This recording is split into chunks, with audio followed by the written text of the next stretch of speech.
कभी कभी इंसान सोचता है कि हम अपने भाइयों के कौरवों का संपूर्ण राज्य हासिल कर लिया, फिर भी आज खिन्न मना होकर के बैठे हैं। क्यों? क्योंकि मैंने न जाने कितनों का वध करने के बाद ये राज सत्ता वैभव हमको मिली है।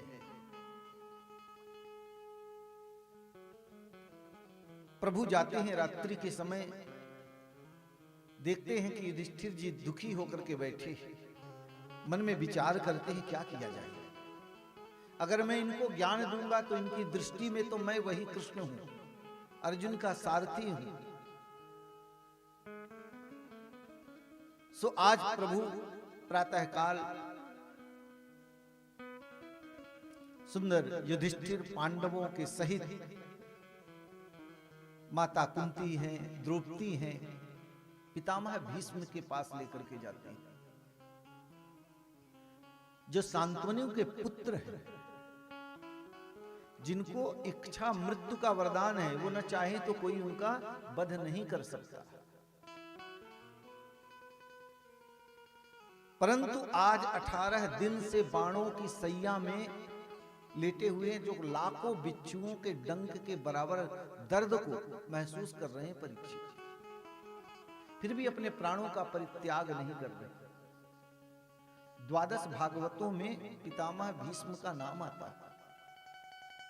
भागवत मतलब भक्त। हम अपने आप को कहते हैं भक्त हैं। सिर्फ आज तक जितने इतिहास हैं, पुराण हैं, वेद हैं, उसमें सिर्फ भक्तों में 12 लोगों की ही गिनती हुई। उसमें एक पितामह भीष्म भी, जिनको 12 भागवत कहा जाता है। पितामह भीष्म बाणों की सैया में कुरुक्षेत्र की वह रणभूमि में लेटे हुए प्रभु लेकर के जाते हैं। जाकर के पांडवों ने प्रणाम करते हैं सब।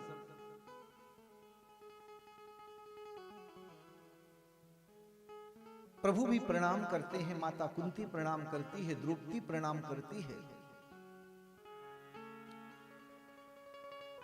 अर्जुन से पूछते हैं पितामह भीष्म,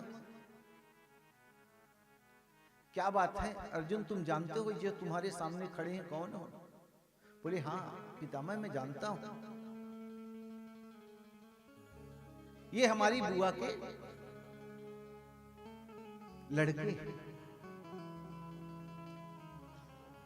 क्या क्या रिश्ते बनाए तुमने, क्या क्या नाते बनाए। पितामह भीष्म कहते हैं देखो, गूढ़ चीज यहां पर दे रहे हैं। प्रभु कहते हैं पितामह, ये युधिष्ठिर जी ना नए नए राजा बने हैं, क्यों कुछ इनको तत्व ज्ञान दीजिए। राजा का धर्म क्या होता है, घर के बड़े मालिक का धर्म क्या होता है। तो क्या तुम नहीं दिए? बोले हम नहीं दिए, लेकिन हम चाहते हैं आप ही इनको कुछ मार्गदर्शन दीजिए ताकि अच्छे मार्ग में चले, नए नए राजा बने। कभी कभी अनायास पद प्रतिष्ठा शोहरत मिल जाती है तो व्यक्ति अपने अच्छे और बुरे कर्म को भूल करके उस मार्ग का चयन कर लेता है जिसमें उसका पतन हो जाता है। राजा का धर्म है, कभी कोई पद मिले, प्रतिष्ठा मिले, शोहरत मिले, कभी उसका अहंकार जीव को नहीं होना चाहिए। आज वही समझाने के लिए प्रभु लेकर के पितामह के पास गए, जो निष्ठित ब्रह्मचारी हैं, जिन्होंने अपनी पिता की खुशी के लिए प्रतिज्ञा की कि मैं जीवन भर विवाह नहीं करूंगा। मत्स्य कन्या से शांतनु का प्रेम हो जाता है, लेकिन वह शर्त रखता है यदि मेरी पुत्री के द्वारा उत्पन्न पुत्र को ही राज्यपाट मिलेगा तभी मैं अपनी पुत्री का विवाह करूंगा। पिता का मन दुखी था। पितामह भीष्म ने प्रतिज्ञा की कि मैं जीवन भर विवाह ही नहीं करूंगा ताकि मैं मेरे द्वारा उत्पन्न संतान राज्य पाठ संभाल सकूं। आज प्रभु जब जाते हैं, श्री पितामह पांडवों को तत्व ज्ञान देते हैं। अर्जुन तुम जानते हो ये कौन है? हाँ जानता हूं। क्या क्या नाते बनाओगे? यम मन से मातुलेयम प्रियं मित्रं सुहृत्तमं अकरो सचिवं दूतं सौहृदादत सारथी। पितामह भीष्म कहते हैं क्या क्या नाते मनाए। कभी जरूरत पड़ती है तो रथ की लगाम थमा देते हो, गुरु की इच्छा हुई तो गीता का ज्ञान ले लेते हो, कभी बहनोई बन जाते हो, कभी सारथी बना लेते हो, कभी गुरु बना लेते हो। कौन कौन से तुम्हारे नाते? अनेकों नाते को, प्रभु को हम जिस नाते से, परमात्मा तो कहता है कोई भी नाता मानो, बस मानो, मूर्ति के रूप में ही नहीं पूजन करो। आज पितामह भीष्म ने सुंदर ज्ञान दिया है। पितामह भीष्म कहते हैं राजन, प्रभु की ओर देखते हुए कि आपकी ही प्रतीक्षा में मैं यह शरीर को धारण किए हुए हूं। अब जब तक मैं नहीं कहूंगा आप जाओगे नहीं। पितामह भीष्म के कथन पर भगवान थोड़ा खिन्न मना हुए। पितामह कहते हैं ऐसे नहीं, आपकी तो मुस्कान में ही सब कुछ है, आप दुखी होकर मत खड़े हुए।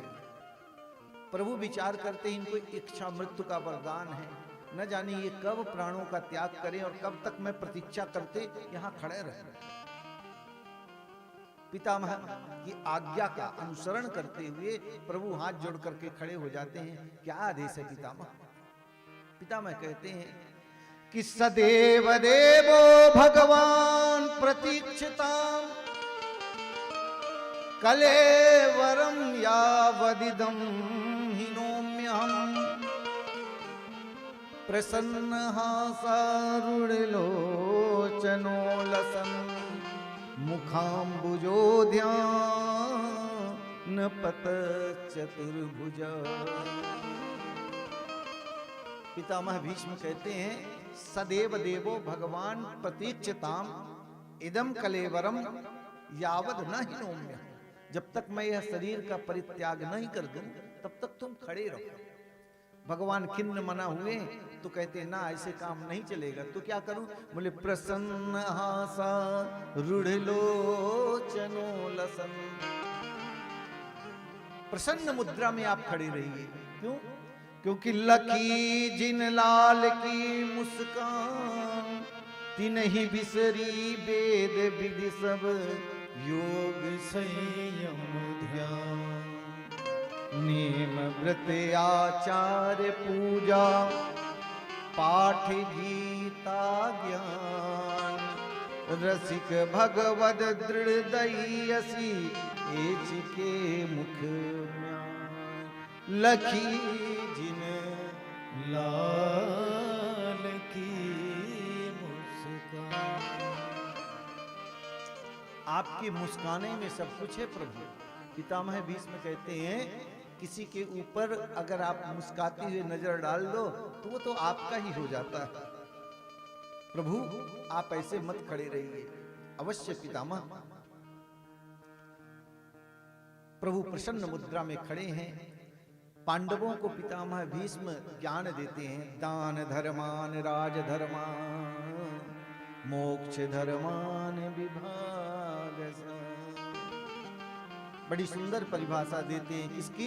राज धर्म, ज्ञान धर्म, भगवत धर्म, स्त्री धर्म, कई तरह के धर्म। जासु राज्य हित प्रजा दुखारी सो नृप अवस नरक अधिकारी। भगवान कहते हैं कि जिस राजा के राज्य में उसकी प्रजा दुखी रहती है वह राजा अवश्य नरक का अधिकारी होता है।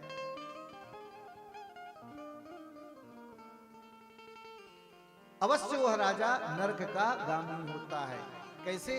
बोले राजा प्रजा से कर तो लेता है, बदले में इसको व्यवस्था नहीं देता, तो वह राजा नरक का अधिकारी होता है। इसीलिए भगवान पितामह पांडवों को राजधर्म, दान धर्म, मोक्ष धर्म, स्त्री धर्म, कुछ विस्तार से और कुछ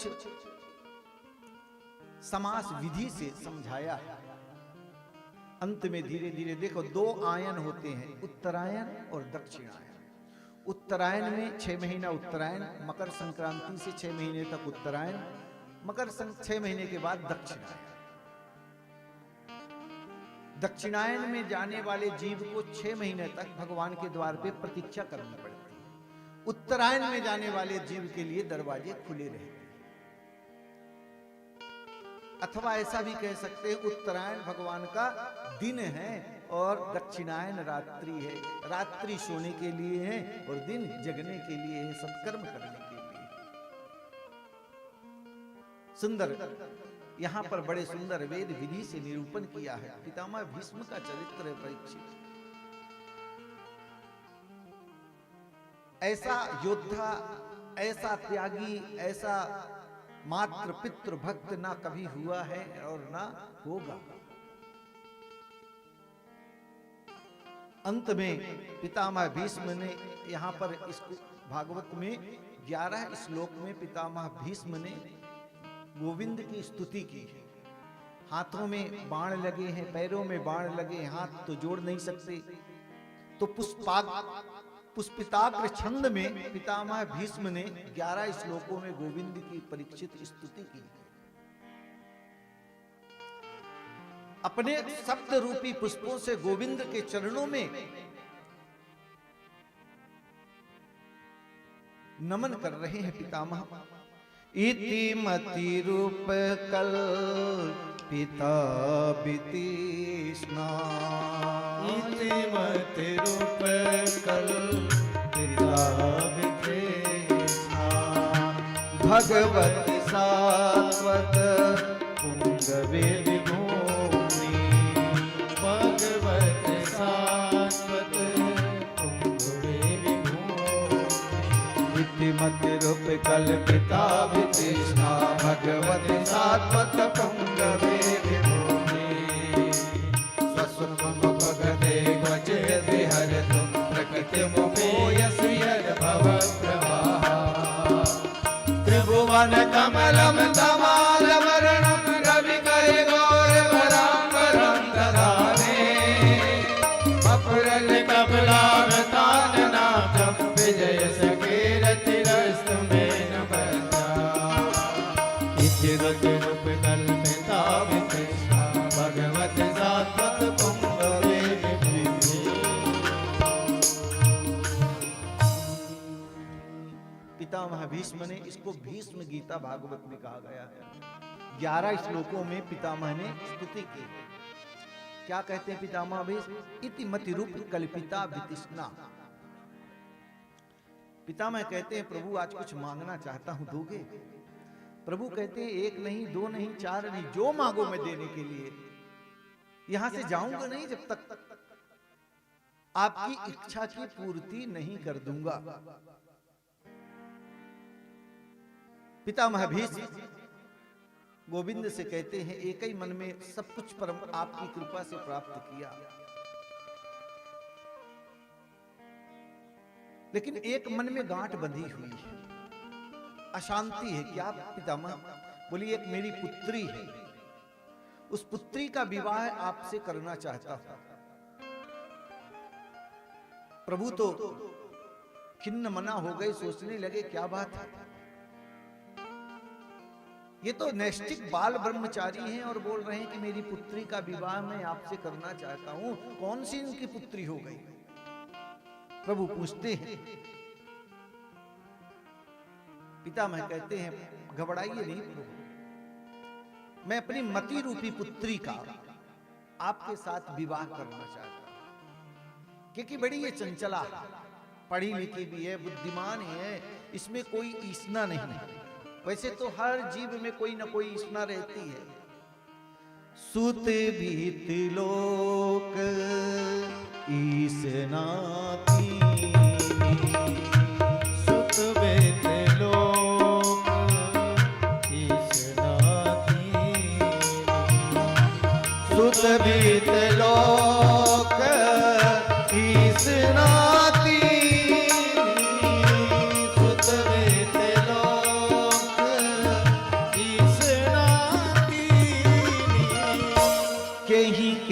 मती कृत रामली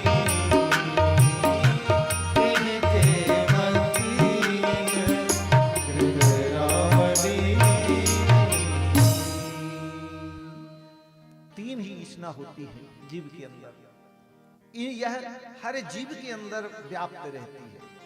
क्या बोले? वित्तेषणा, पुत्रेषणा, लोकेषणा, ये तीन ईष्णा होती है, है ना। किसी को धन चाहिए, किसी को संतान के प्रति इतनी आसक्ति रहती है, और किसी को पद प्रतिष्ठा की इच्छा। तो यह तीन ईष्णा हर व्यक्ति को अंदर से अपनी ओर खींचती रहती है। बाबा कहते हैं मेरे इस मति रूपी बुद्धि में कोई ईष्णा नहीं, निष्कपट है, न कोई पाप है, न कोई लालसा है, न पद की न प्रतिष्ठा की। आप ही कहते हैं प्रभु मयि बुद्धिम निवेशयः, अपनी बुद्धि को मेरे अंदर डाल दो। हम सोचते हैं ना बड़े बुद्धिमान है, प्रभु ने थोड़ी थोड़ी बुद्धि दी है तो हम बुद्धिमान बने हैं। जिसके पास कितनी बुद्धि है वो कितना बुद्धिमान होगा। हमारी बुद्धि तो उसने छोटी छोटी दी है, थोड़ी थोड़ी दी है, फिर भी हम अपने को बहुत ज्ञानी मानते हैं। पद मिली, प्रतिष्ठा मिली, एक स्क्रू प्रभु ढीला करते हैं, लोग रोड पे पागल बन के घूमने लगते हैं कपड़े फाड़ते हुए। हाँ, इसीलिए कभी भी अपने पद का अहंकार कभी भी नहीं करना चाहिए। जिसने भी अहमता लाई है उसका पतन हुआ है, सर्वनाश हुआ, बाबा कहते हैं। प्रभु वो समय याद है जिस समय कौरव पांडवों के बीच युद्ध होने वाला था। उस समय आप अर्जुन किम कर्तव्य विमूढ़ की परिस्थिति में अपने अस्त्र शस्त्र को त्यागने लगा, आपने उस समय गीता का ज्ञान दिया। प्रभु आप जिस पर दृष्टि डाल देते हो, आपने कहा कौरवों की ओर जैसे ही आपने दृष्टि डाली तो सारी कौरव सेना को आपने उसी क्षण मार दिया था। अर्जुन तो एक निमित्त बना,